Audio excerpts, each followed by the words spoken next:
In this lesson, we will discuss the concept of electromagnetic induction. In the last lesson, you saw this demonstration.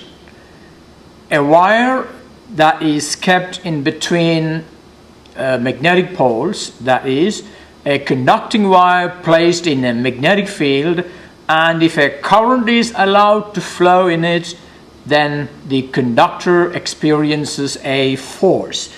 I'm going to show that one more time. I'm going to connect the wire to a battery and see how the wire jumps. There you go. Now I have a question to you.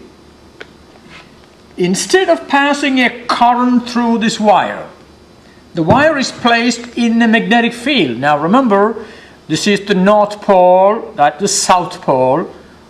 I'm not quite sure. This could be the North Pole, that could be the South Pole. What that means is there are magnetic lines of force going from one pole to the other. Now tell me, when I allow a current to flow in it, the wire will move. It experiences a force. Now, is the opposite of this true? In other words, if I place this wire in the magnetic field and move it like this, will the motion of the wire in the magnetic field generate a current in this conductor? What do you think? To answer that question, what I have done is I connected the wire to a galvanometer that will detect the presence of current. You need to watch it very carefully. If there is a small current flowing in this wire, it will be indicated by the motion of this pointer. Now watch that carefully. I'm going to move this wire up and down in the magnetic field. Now watch that. When I do that, the pointer moves. While I move the wire down, if the pointer moves one side, when it moves up, the pointer moves the other side. Now that means when a conductor is moved in a magnetic field, the motion of that conductor generates an EMF in the conductor, and as a result, a current flows in the conductor. This phenomenon is what we call electromagnetic induction. I can demonstrate this effect more convincingly by using a coil of wire connected to this meter. Well, if the current flows in this coil, the meter will deflect. Now what I'm going to do is I'm going to move a magnet in and out of the coil. See what happens to the pointer. I move the magnet in, I move the magnet out. What happened? When the magnet is moved in, a current flows in that coil, which is indicated by the deflection of the pointer. When I move the magnet out, again there is a current. But look at the direction. When the magnet is moved in, if the pointer moves to the right, when it is moved out, the pointer moves to the left. In other words, when you move the magnet in, if the current is from, say, A to B, when the magnet is moved out, the current is from B to A. Now look at the difference when I use these two coils where the number of turns are less. Can you tell me what difference is there? The lower one, the middle one, the upper one. What is the difference there? I'm going to do one more time. The lower one, the upper one, right, the middle one, and the upper one. Well, you notice that distinctly the induced current is less as the number of turns become less. So the amount of induced EMF is directly proportional to the number of turns. Alright. Now what is the phenomenon that happens when I moved the magnet in and out? You notice that as the magnet is brought closer, the magnetic flux linked with this coil is increasing, and the induced EMF is due to that increasing magnetic field. Now, when the magnet is stationary, There is a magnetic field linked with the coil, but that does not produce a current. There is no current now. The current exists only when the magnetic field or the magnetic flux, that's the better word, magnetic flux linked with this conductor is changing. Now the flux is decreasing. Now the decrease in magnetic flux induced an EMF, and now the flux is increasing. The increase in magnetic flux also induced an EMF. So what we have here is a decrease or increase in the magnetic flux linked with the conductor induces an EMF. Now tell me, what are the factors that affects the flux, the magnetic flux linked with a coil? What are the factors that affect the magnetic flux linked with a coil? This is a coil. The flux linked with a coil like this depends on the area of the coil, the number of turns of the coil, is that right? And also the orientation of the magnetic field. We need to write down the expression for the magnetic flux linked with a coil of n turns of area A placed in a magnetic field B, where the field B makes an angle theta with the normal to the plane of the coil. Now here we have magnetic field lines due to magnetic field B is crossing a given area A, and therefore the flux crossing this area will be B times A, because the electric field or magnetic field is a measure of the flux per unit area. Because B is the flux per unit area, the flux crossing the area will be area times B. And so, if you have a coil like this, placed in a magnetic field, the flux linked with that coil will be the number of turns times the area of the coil times B cos theta, where B cos theta is the component of the field at right angles to the normal drawn to the plane of the coil. That's very important to know that. Now, if this is the normal drawn to the plane of the coil, then the angle between the field and the normal will be that angle. But actually in this diagram, the B field is at right angles to the plane of the coil. Alright? Let's look at a simple problem to illustrate the concept of magnetic flux. A 40 centimeter long solenoid has 600 turns and a radius of 2.5 centimeter. It carries a current of 7.5 ampere. What is the magnetic flux through it? Now remember, when the current flows in a solenoid, it produces a magnetic field, and there is a strong magnetic field inside here. And that means we will be able to find the magnetic flux through it due to the current. Now, if you remember, the magnetic field inside a solenoid is mu0 Ni, where mu0 is the permeability of free space. I hope you remember the value of it.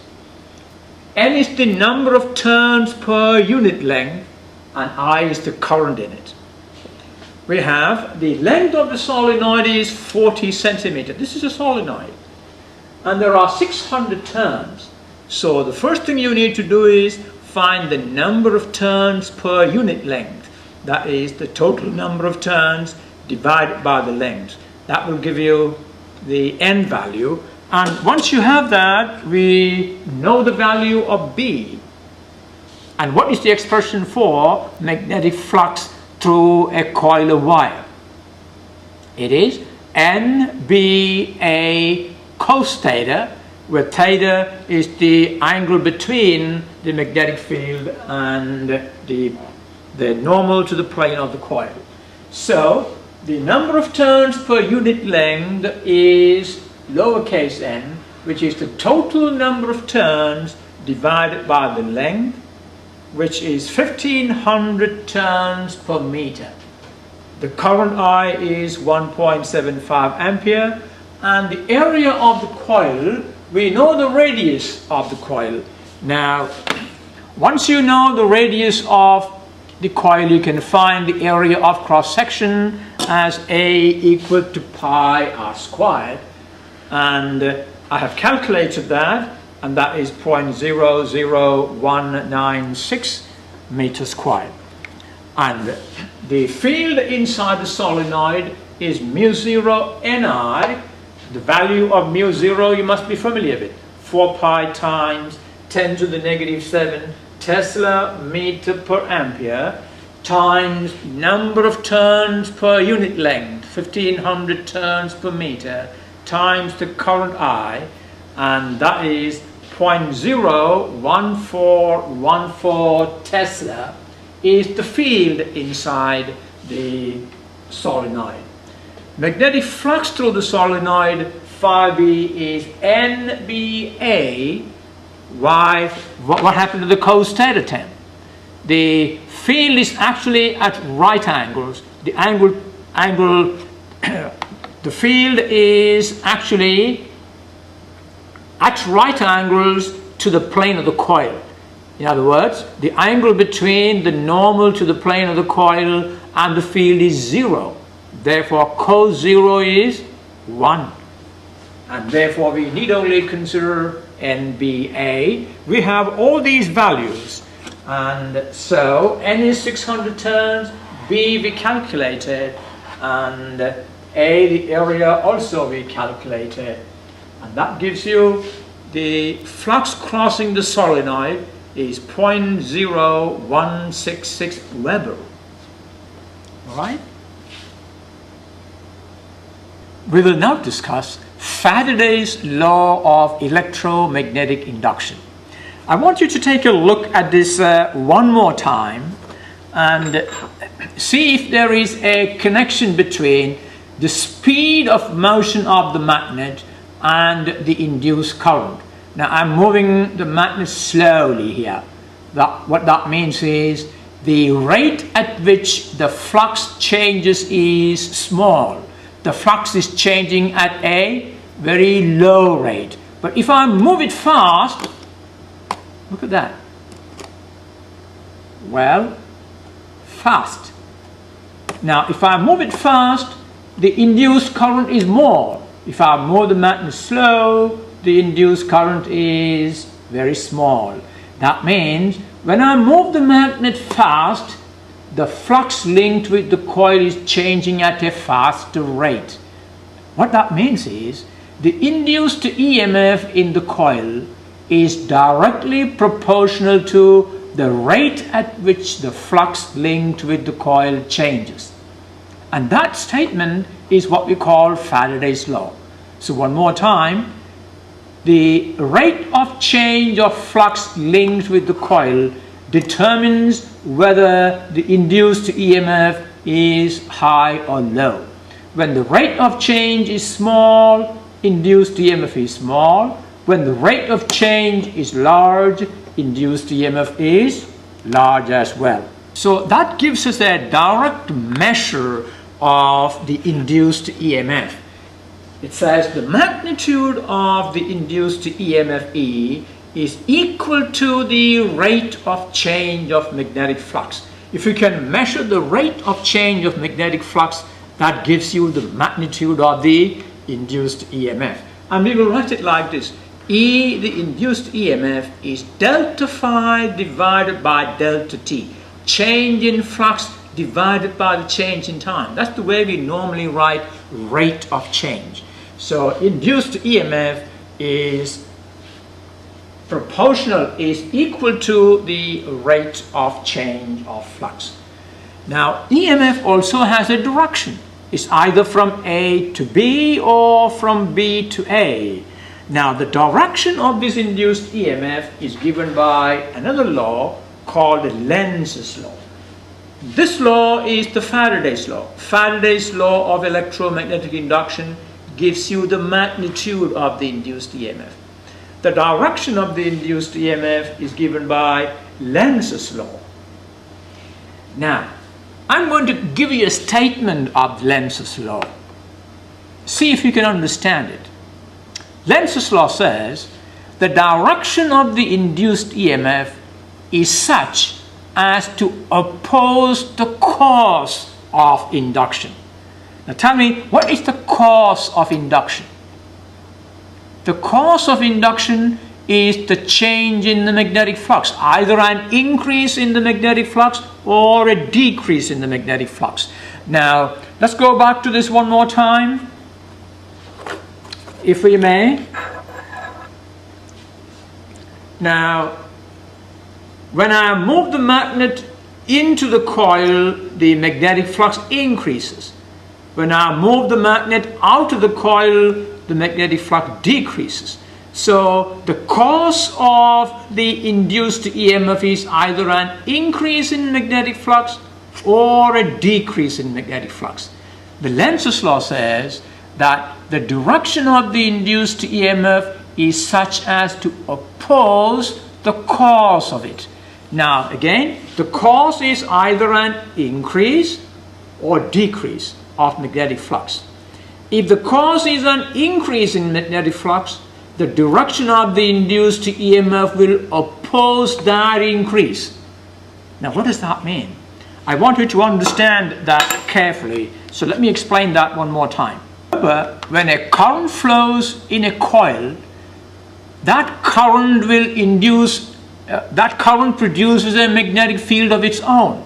So when I move the magnet into the coil, that changing magnetic flux produces a current in this coil. And as soon as the current flows in this coil, that current produces a magnetic field. That magnetic field will oppose the increasing magnetic field. That is what it says. The direction of the induced EMF, or the direction of the current, is such as to oppose the increasing magnetic field or the decreasing magnetic field. Now, how will you oppose an increasing magnetic field? An increasing magnetic field can be opposed if a magnetic field is created by the current which opposes that, isn't it? All right, let's explain that a bit more by using some diagrams. To begin with, let's introduce the two laws and form an equation.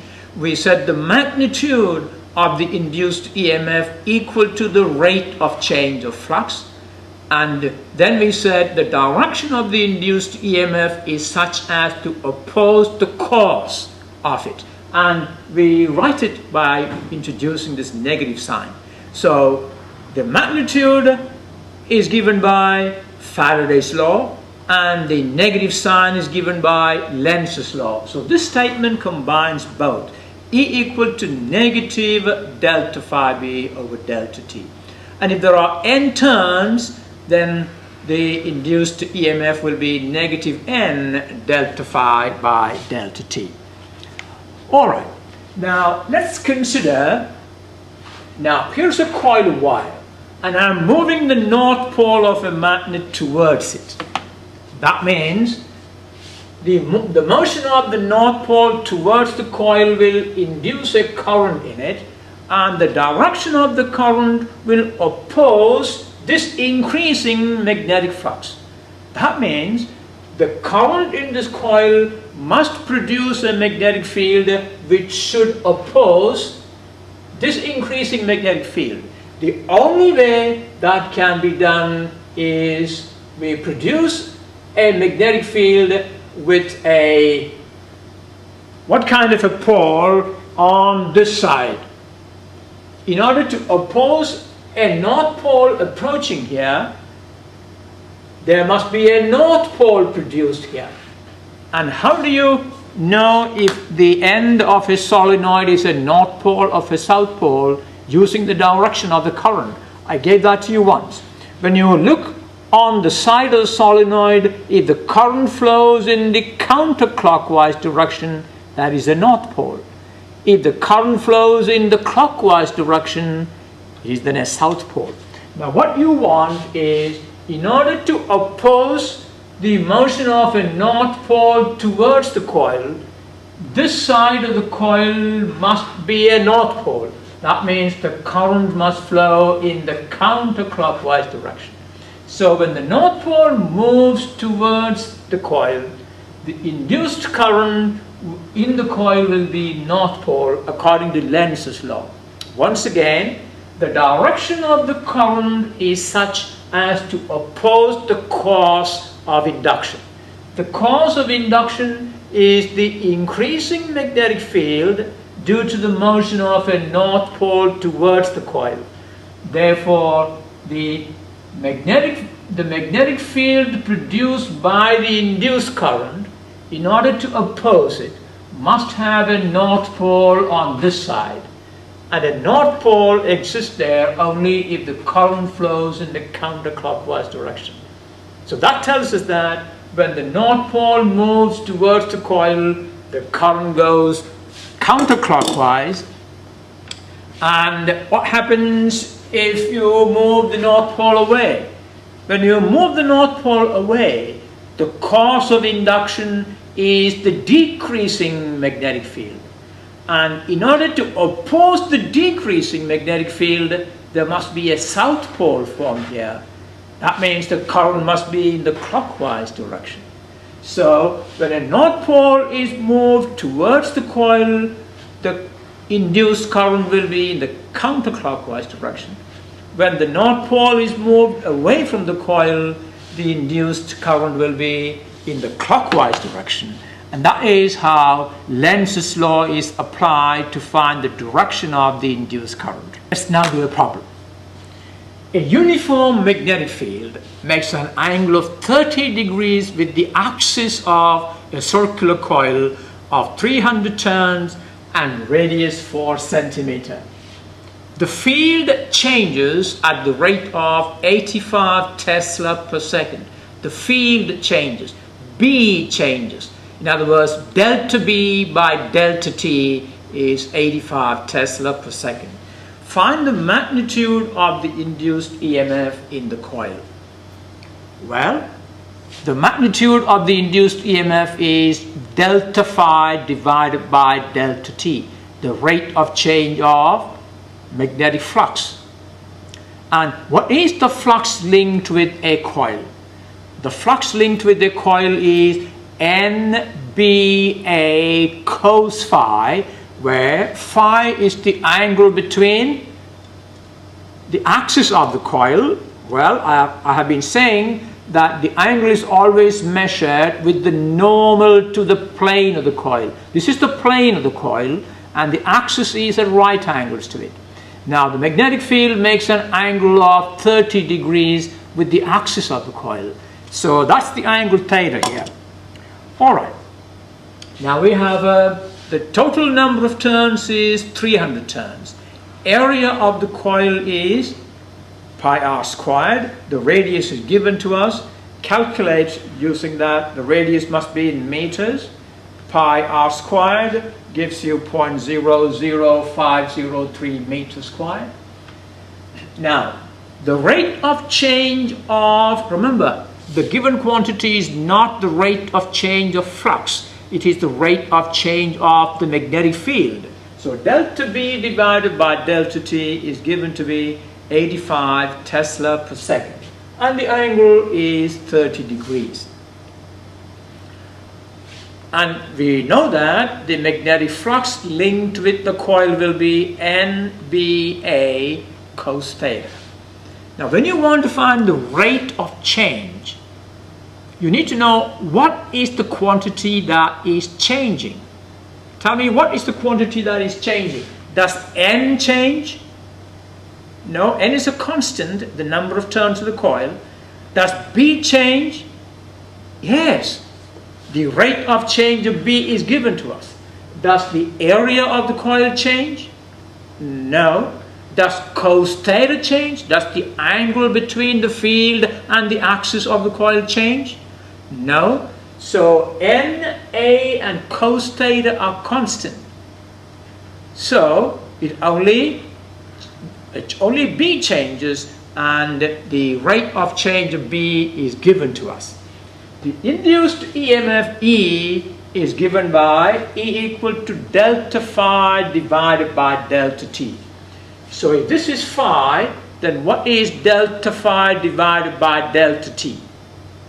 We can take all the constant terms outside.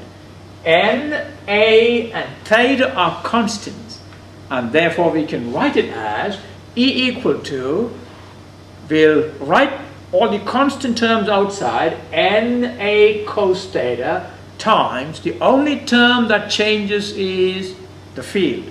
So the rate of change of the field is delta B by delta T. And now we know all these terms, we substitute those values.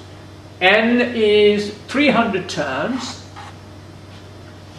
A we calculated, theta is 30 degrees, and delta B by delta T is 85 Tesla per second, and that gives us the induced EMF is 111 volts. Alright, practice such problems on your own. Another one. An 80 turn coil has a radius of 5 centimeter and a resistance of 50 ohm. At what rate must a perpendicular magnetic field change? At what rate must a field change? Now, a perpendicular magnetic field change, which means the theta, angle theta between the axis and the field is 0. That is when the field becomes perpendicular. Now, that means we are looking for delta B by delta T, so that the current in the coil will be 4 ampere. Alright, let's write down the given values. We know that the number of turns of the coil is 80 turns. We know that the radius of the coil is 0.05 meter. That helps you to find the area of the coil, pi r squared. We have the area is 0.0785 meters squared. We know that the current is 4 ampere and the resistance is 30 ohm. Now remember, if you know the current and the resistance, we can then find the EMF, is that right? The voltage. Now here, the EMF stands for the voltage. So the current and the resistance help you to find the EMF. V equal to I times R.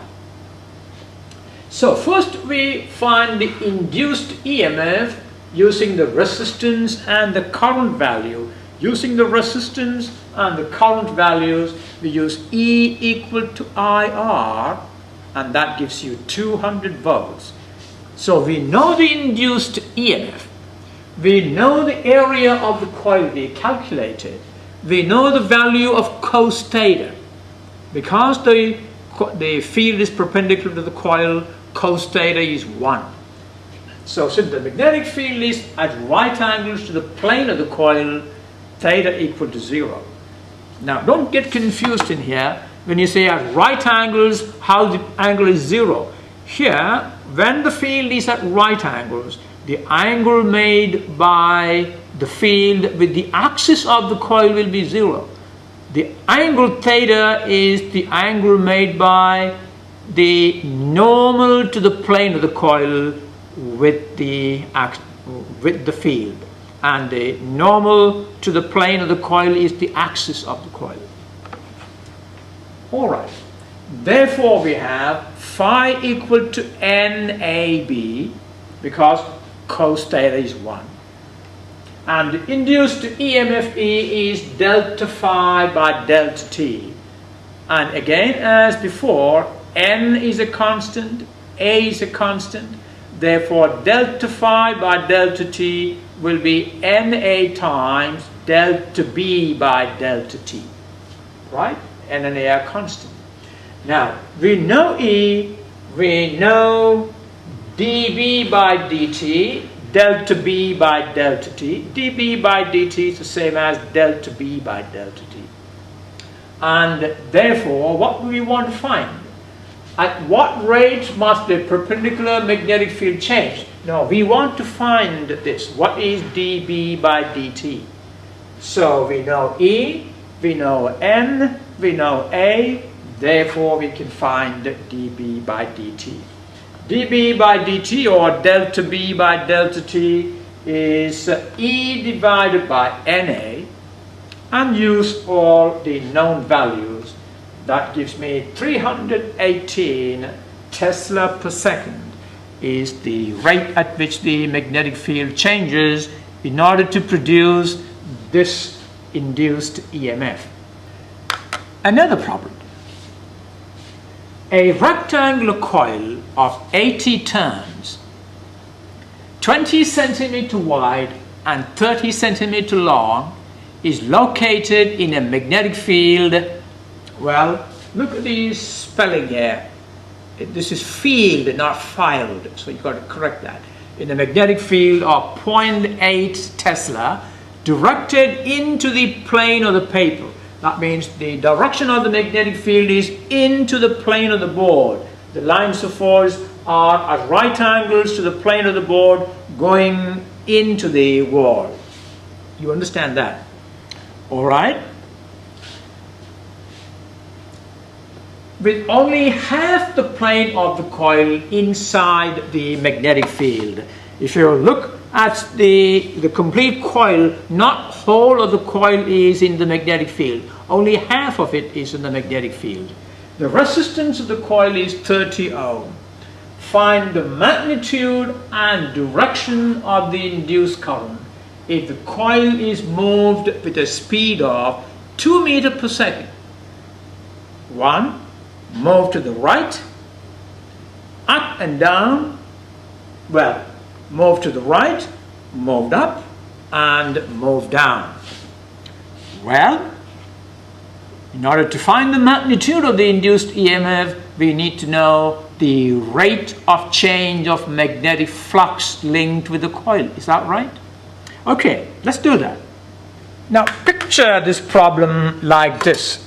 Here is the north pole of the magnet that produces the field into the board. Now that means the field lines are directed from you to the magnetic pole, and a coil is moved in that field. Now tell me, if the lines of force, if the field lines are going into the board, and if I move a coil, say like this, to the right or left, what will be the induced EMF?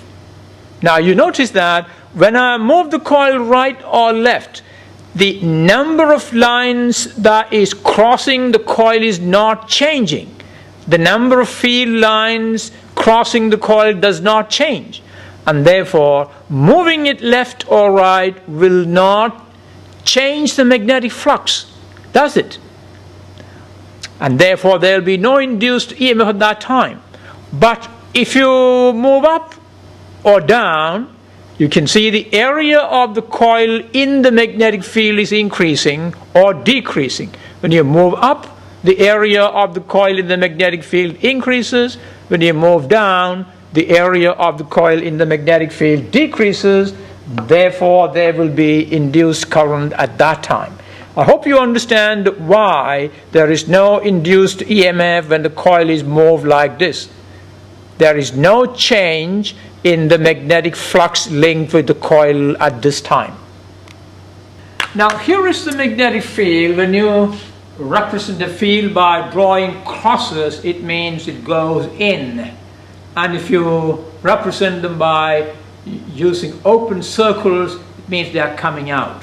So here the field lines are going into the board, and here is the coil of wire, which is either moved right or left, up or down. Alright, now if E is the induced EMF, then the induced current I will be I equal to E over R, isn't it? Once you know the induced EMF, we know the resistance, we can find the induced current. Now, the induced EMF is E equal to delta phi B by delta T, the rate of change of magnetic flux linked with the coil. when the coil is moved to the left or right, the area of the coil inside the magnetic field does not change, and therefore the magnetic flux linked with the coil does not change. The number of lines of force linked with the coil does not change. Therefore, there is the rate of change of flux linked with the coil at that time is 0 for moving left or right. There will be no induced EMF, there will be no induced current. Now, the flux linked with the coil at any given time, when you consider the motion of the coil up or down, let's start by this assumption. Now remember, the coil has a length 30 centimeter and the width 20 centimeter. That means when you move it up or down, the width of the coil inside the magnetic field does not change, but the length of the coil in the magnetic field will change. Is that right? As you move it up, the length of the coil inside the field will increase. If I have my coil here, let me show it to you. Now, this coil is about halfway in the magnetic field. As you move it up, the length of the coil in the magnetic field increases. As you move it down, the length of the coil in the magnetic field decreases. Now, we will start by assuming that let x be the length of the coil at any given time inside the magnetic field. Then, if the length of this coil inside the magnetic field is x, then the speed of its motion is delta x divided by delta t. And we are given that speed. We have been given the rate at which that x will change. Alright. The induced EMF is the rate of change of flux when the coil is moved up or down, is given by delta phi over delta t, which is 0.2 NB. Now, what does 0.2 stands for? We've got to have the area of the coil. Is that right? Now, the area of the coil is 0.2 times the length of the coil at any time is x. So the area of the coil is 0.2 times x.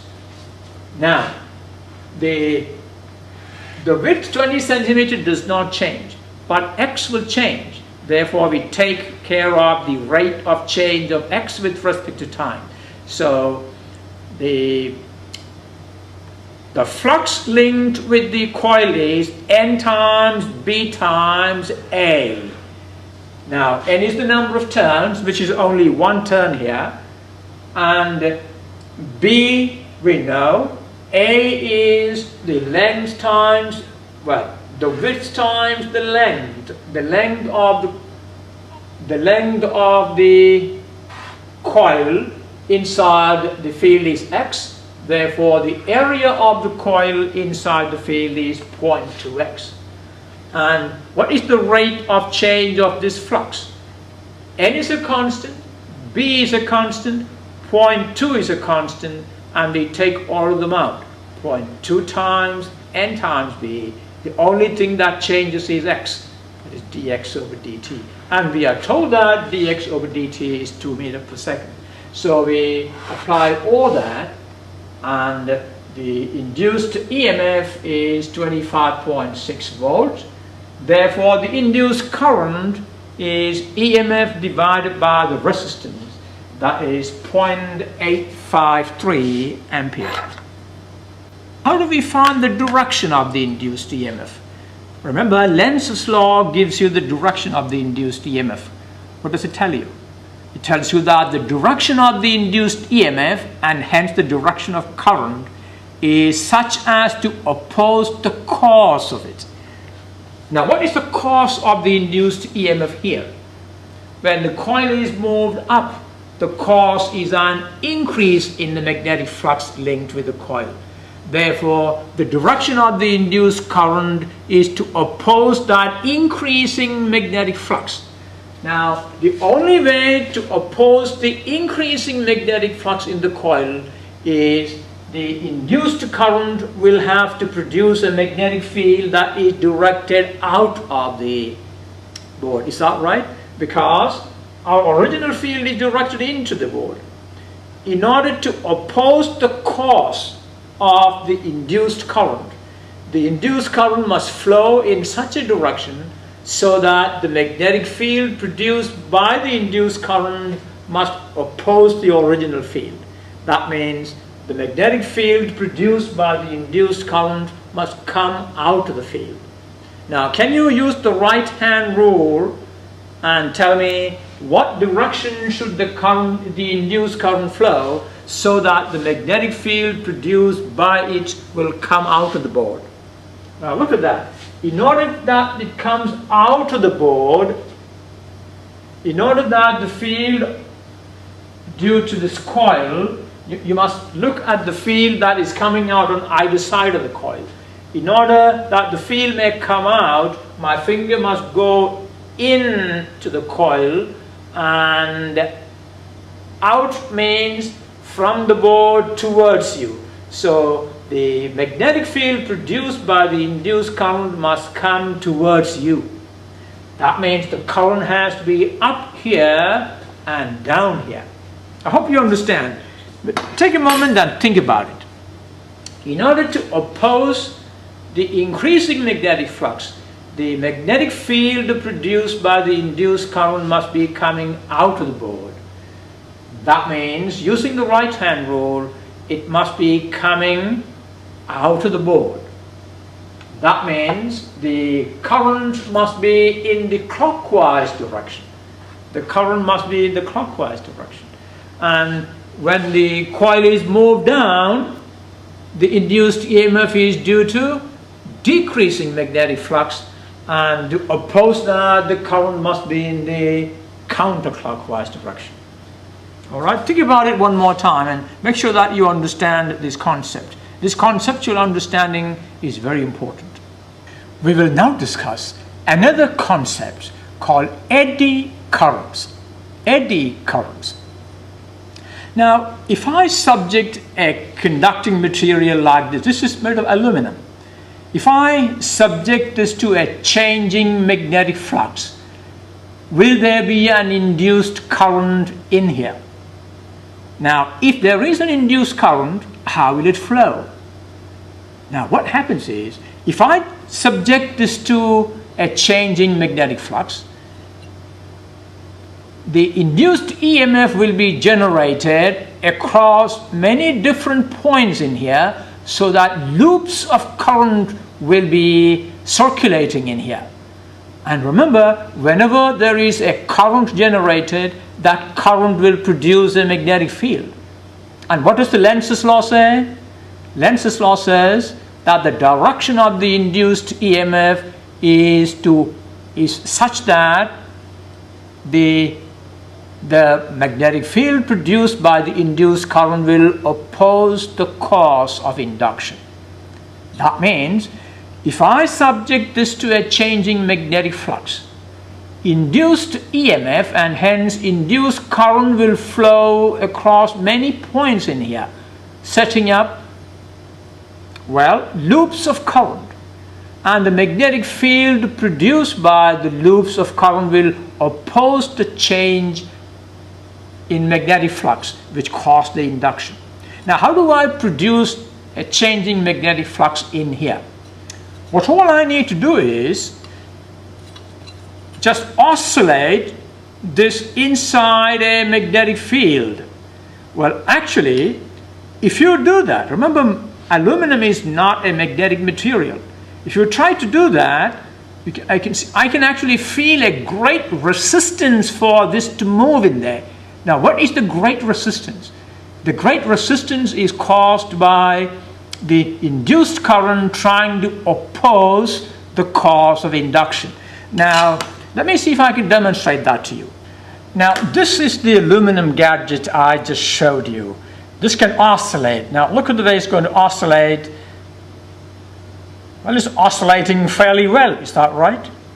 Now, if I place this in a magnetic field and oscillate, what will happen? Well, the oscillations of this inside the magnetic field means it will be cutting the magnetic lines of force. As it cuts the magnetic lines of force, the magnetic flux linked with this will be changing, and that changing magnetic flux will induce EMF across many points in here, setting up loops of current. And the magnetic field produced by those currents will oppose the cause of induction. See what happens when I oscillate this in a magnetic field. I have now arranged a magnetic field and I'm going to oscillate this now. See what happens. The oscillation dies down quickly. Why does the oscillation dies down quickly? Because the induced current produce the magnetic field which dampens the oscillation, because the oscillation is the cause of induction. The direction of the induced EMF is to oppose the cause of induction, right? You can see without the magnetic field, the oscillation is pretty vigorous. And with the magnetic field, the oscillation is abruptly cut off. No matter from what height I release, the oscillation is cut off. The direction of the induced EMF, the induced current produces a magnetic field which opposes the cause of induction. Now, what is the difference between this gadget and the new one that I'm going to use? You can see in the new one, slots are cut so that the eddy currents cannot flow across many points because of the gap. The eddy currents, which are the currents caused by the induction due to the changing magnetic flux. Now, in here, there can be lots of eddy currents because there can be continuous flow. But in here, most of those paths are cut off. That means there will be very little eddy currents in here. Let's watch what happens when this is oscillated. Again, free oscillation, no problem. But when you oscillate in the magnetic field, see if there is any change. Well, it doesn't even know that there is a magnetic field. Why? What is the difference now? The eddy currents are no longer existing because of the slots cut in. So I hope you understand the concept of eddy currents. In fact, in many electrical appliances where most of the time it is subjected to changing magnetic flux, the eddy currents will be part of such electrical appliances. Energy is lost as a result of eddy currents. I just explained the concept of eddy currents, and I don't think I need to go into the details. So eddy currents will be generated whenever a conducting object experiences a change in the intensity or direction of the magnetic field at any point within it, and not just at the boundaries, anywhere in the area of the object. So when a metal plate is allowed to fall through, here a metal plate is falling through a magnetic field, cutting the field lines at right angles, just the demonstration I gave you.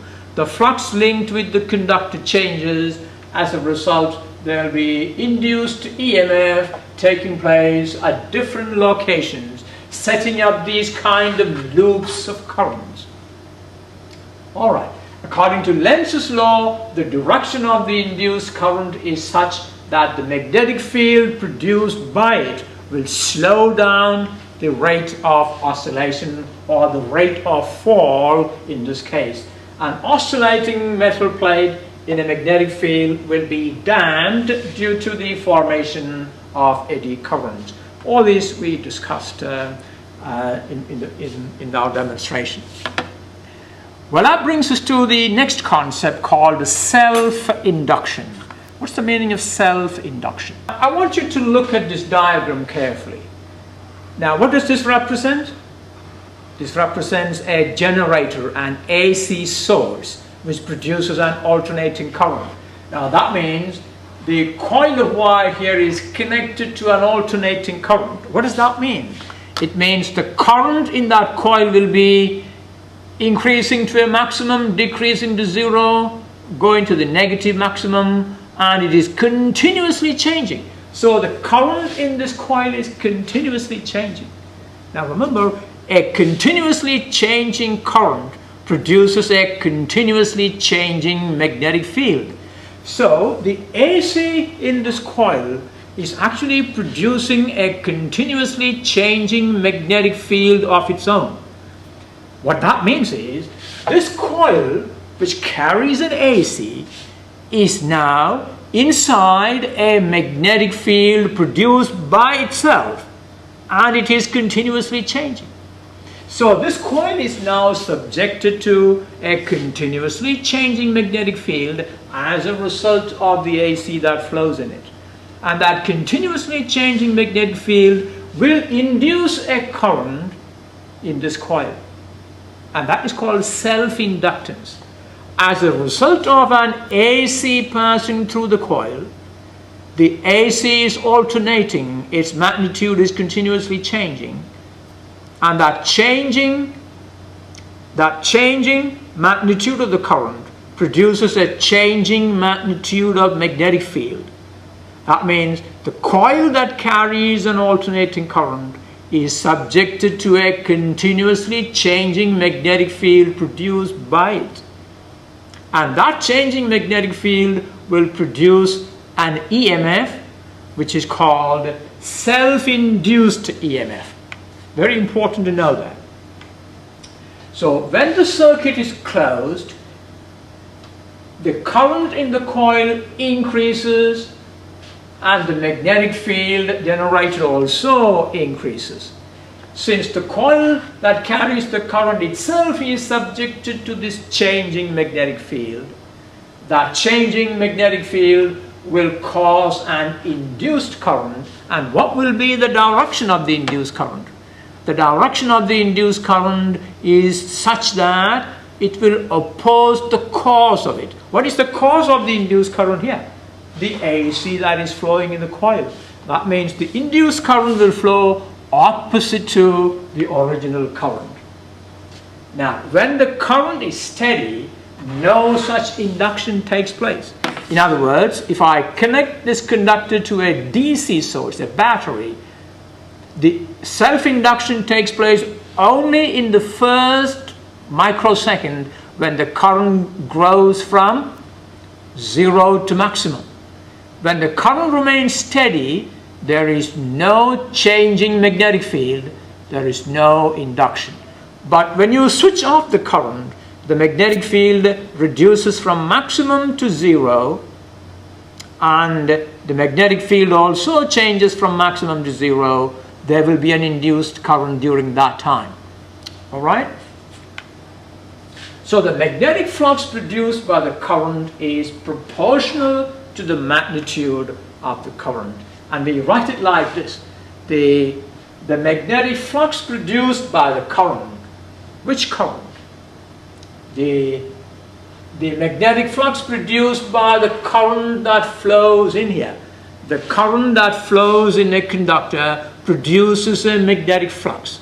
The magnetic flux produced by a conductor is proportional to the current that flows in it.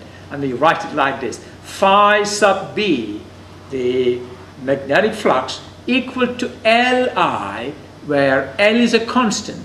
Magnetic flux is proportional to the current I. L is a constant, and we call it the self-inductance of the coil. The self-inductance of the coil. Alright, so we got any coil that carries an alternating current has a self-inductance value given by L. The value of L depends on the geometric dimensions of the coil. In other words, it depends on the area of the coil, the number of turns of the coil, and so on. The unit of self-inductance is Weber per ampere. is obtained right from here. Phi is measured in Weber, I is measured in ampere, therefore L is measured in Weber per ampere, and that unit is called Henry, and we represent it by the uppercase H. So 1 Henry is 1 Weber per ampere, which is 1 Tesla meter square per ampere, because Weber is Tesla meter square. What is the Tesla is the unit of what quantity? Is the magnetic field, is that right? The field multiplied by area is the flux. The flux is measured in Weber. Field is measured in Tesla. Tesla meter squared is Weber. And therefore, L equal to phi b divided by I. A coil of wire used in an electric circuit is called an inductor. In many electrical circuits, we have this inductor used. Now, what is the purpose of an inductor?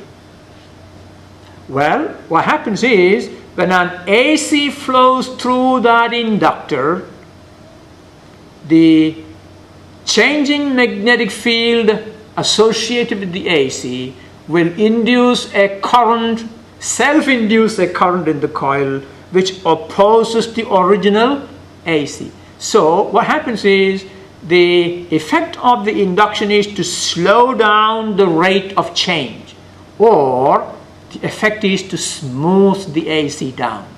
In other words, an inductor is actually used in many electrical circuits as a smoother. If there are fluctuations in a circuit, it will smooth out that fluctuations. So an inductor with an inductance of 1 Henry produces an EMF of 1 volt when the current through that inductor changes at the rate of 1 ampere per second. That is what 1 Henry. 1 Henry is the inductance of that coil, which produces an EMF of 1 volt when the current in it is changing at 1 ampere per second. That's the definition of a Henry. Now, since the self-inductance self-induced EMF opposes the cause of it, the tendency of an inductor is to slow down the increase or decrease of current through it, isn't it? Because an increase or decrease of current through the inductor is the cause of the self-induction, and the self-induction will oppose the cause of it. Therefore, the effect of self-induction is to slow down the increase or decrease of current in a coil. If there is a fluctuating current in an electrical circuit, an inductor can be used to make the current smooth. In fact, in many of the electrical equipment that we use, we have what's called a converter. An AC is converted to a DC. Now remember, an AC is a fluctuating current. In order to convert it to a DC, we need to minimize the fluctuations. And inductors are used in there. Well, of course, the circuits are much more complicated, but one important part of a smoothing circuit is an inductor. All right. Now, what is the symbol for an inductor? I don't think you can see that symbol, but I will draw that symbol for you in a minute. Now, in an electrical circuit, if you see a symbol like this, that is an inductor. So this is the symbol of an inductor in an electrical circuit. Well, how about inductance of a solenoid? A solenoid is a coil of wire, and when an AC passes through it, the changing magnetic flux that the AC produces will induce a current in the solenoid. That means the solenoid has the value of inductance. So let's write down an expression for inductance of a solenoid. What is the expression for the magnetic flux through a solenoid? Alright, tell me, what is the magnetic field at the center of a solenoid that carries a current I? B equal to mu 0 Ni, where N is the number of turns per unit length. And the magnetic flux through a solenoid is NBA, where N is the number of turns of the solenoid, B is the magnetic field produced by the current in the solenoid, and A is the area of the solenoid. Now remember, this big N is small n times L, where small n is the number of turns per unit length. And therefore, we can write phi B equal to, big N can be written as small n times L, the number of turns per unit length times the length, and B, the magnetic field produced by current in a solenoid, is mu 0 Ni times the area. Now combine them, you get mu 0 N squared A L times I. Now this is the magnetic flux produced by the current in a solenoid. Now the self-induced current L of a solenoid is, what's the definition of L? L equal to magnetic flux per unit current, isn't it? Weber per ampere is phi B divided by I. Now phi B is this, and if you divide that by I, the I will cancel, giving us L equal to phi B over I, mu 0 N squared AL. That is the self-inductance value of a solenoid of number of turns per unit length, lowercase n. Let's do a problem. Find the self-inductance of a 600 turn solenoid of length 12 centimeter and area 5 centimeter squared. Alright, please don't confuse between the total number of turns and the number of turns per unit length. 600 turns is the total number of turns. The length is 12 centimeter. Therefore, number of turns per unit length is the total number of turns divided by the length. That's important. Now, we've got the length of the solenoid, and therefore n, the lowercase n, number of turns per unit length, is total number of turns divided by L. 600 turns divided by 0.12. That is 5,000 turns per unit. The area is given to be 5 centimeters squared. Convert that to meter squared, multiply by 10 to the negative 4. Well, the self-inductance of that solenoid is mu 0 N squared AL. Mu 0 is, can you tell me the value without looking? Will be 4 pi times 10 to the negative 7 Henry per meter. I want to check that unit. Times 5,000 squared, number of turns per unit length squared. Times area is 5 times 10 to the negative 4 meter squared. Times L is 0.12 meter. Alright? And if you work that out, it comes to 1.88 times 10 to the negative 3 Henry. That's the self-inductance of that solenoid. Alright? Energy of an inductor. Well, in static electricity, when we discussed capacitor, we said a charged capacitor has stored energy. In the same way, an inductor stores energy as a result of the alternating current that flows in it. So just like a capacitor, an inductor stores energy in an electrical circuit. So in a capacitor circuit, if capacitor stores energy, in an electrical circuit that contains an inductor, the inductor stores energy. Now, it can be shown by simple consideration. I'm not going to work out the mathematics for you. That an inductor of inductance L carrying a current I has a stored potential energy given by UM. Well, this is due to the magnetic change in magnetic field. So UM, magnetic potential energy, is 1/2 Li squared. Well, what is the expression for the energy of a charged capacitor? You remember that expression? 1/2 CV squared. Is that right? The C is the capacitance. The potential energy stored in an inductor is 1/2 Li squared, where L is the self-inductance value of the inductor and I is the current in it. Now, magnetic energy of a solenoid, the magnetic potential energy of a solenoid, can be written as UM equal to, now, if you now have a solenoid, what is the inductance expression we derive for a solenoid? Is mu0 n squared AL, is that right? That is the L value for a solenoid.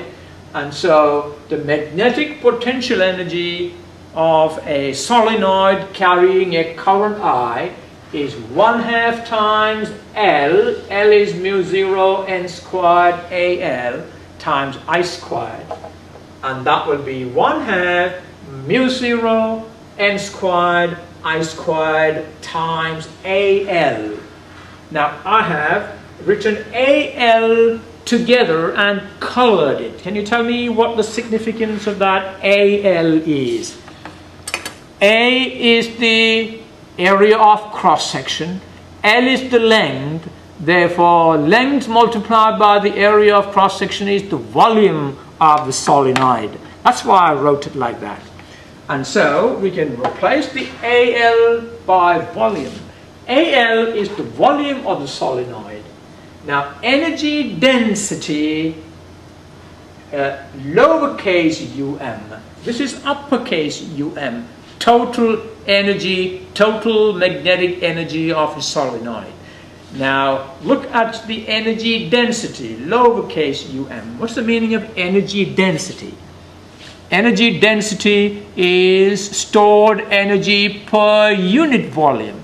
So, in order to get the stored energy per unit volume, what all you need to do is divide the total energy by the volume. That gives you lowercase u sub m is total energy divided by AL. Energy per unit volume is 1/2 mu0 n squared I squared. And that will be, I'm going to rewrite it, 1/2 mu0 squared n squared I squared. What did I do here to change from here to here?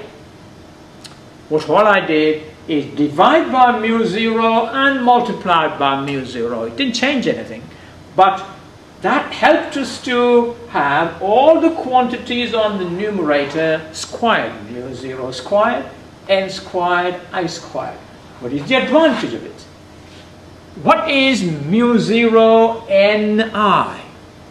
Mu0 Ni is the magnetic field produced by a solenoid due to the current I. So this is B. We can replace that by B.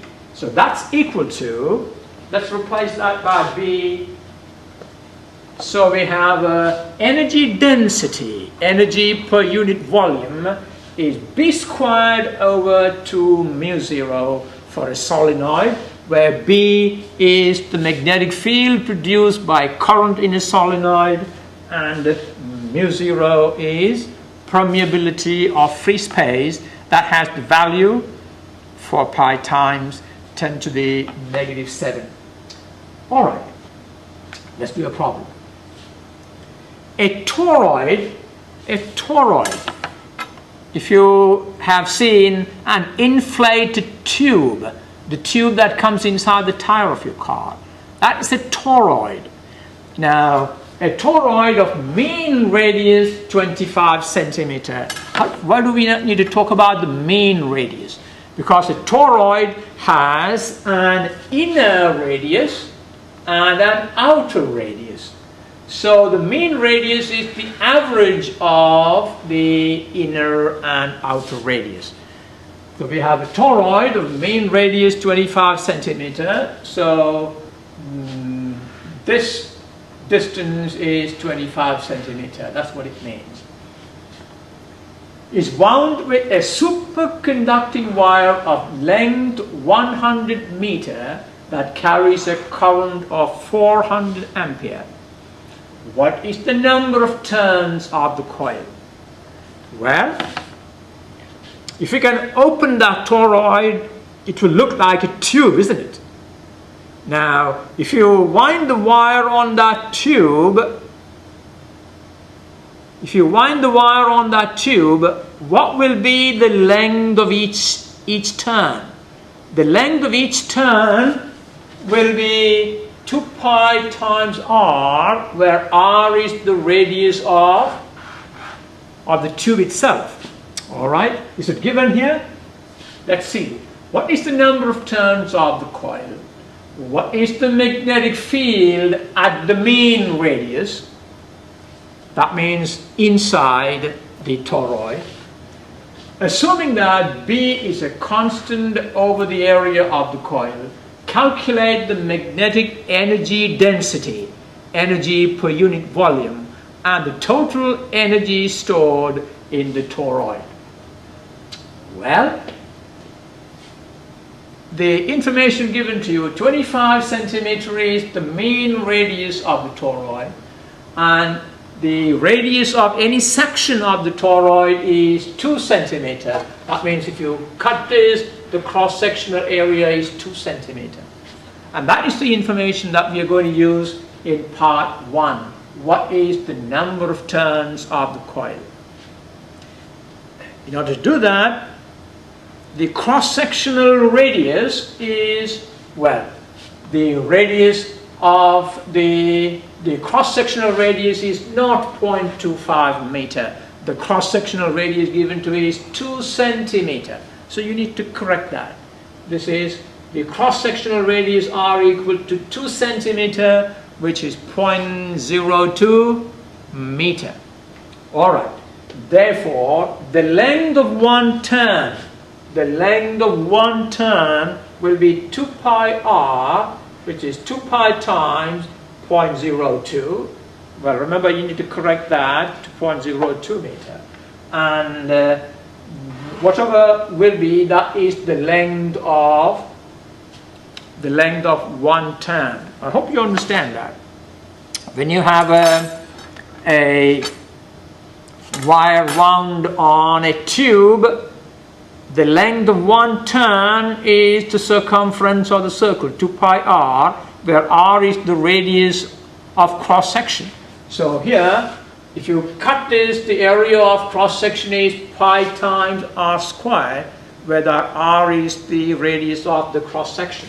So this is the length of one turn, and therefore the number of turns is the total length of the wire, which is 1000 meter, divided by length of one turn. Is that right? The total length of the wire divided by the length of one turn will give you the total number of turns.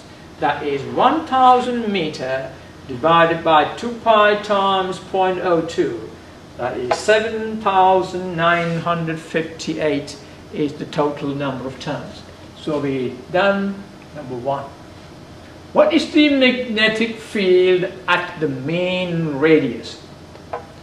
What's the equation for the magnetic field at the main radius? Is mu0 Ni divided by 2 pi r. And that will be, we have all those values, mu0, N we just calculated, the current we calculated, 2 pi times the mean radius. That is where the mean radius comes in. Mu 0 Ni divided by 2 pi r, where r is the mean radius, and that is 2.55 Tesla is the magnetic field at the mean radius. Next, assuming that B is a constant over the area of the coil, calculate the magnetic energy density.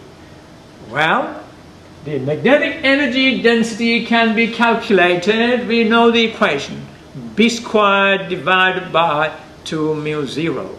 And assuming that B is constant over that area, and we've just calculated that B. Is that right? So that B is 2.55, therefore B squared is 2.55 squared Tesla squared divided by 2 mu 0, and that will be 2.58 times 10 to the 6 joules per meter cube. Alright, I think I'm going to stop this lesson here, and I want you to go back and do all the homework and make sure that you understand these concepts. There are a lot of concepts built in this lesson, and most of the test questions will be based on concepts. Remember that.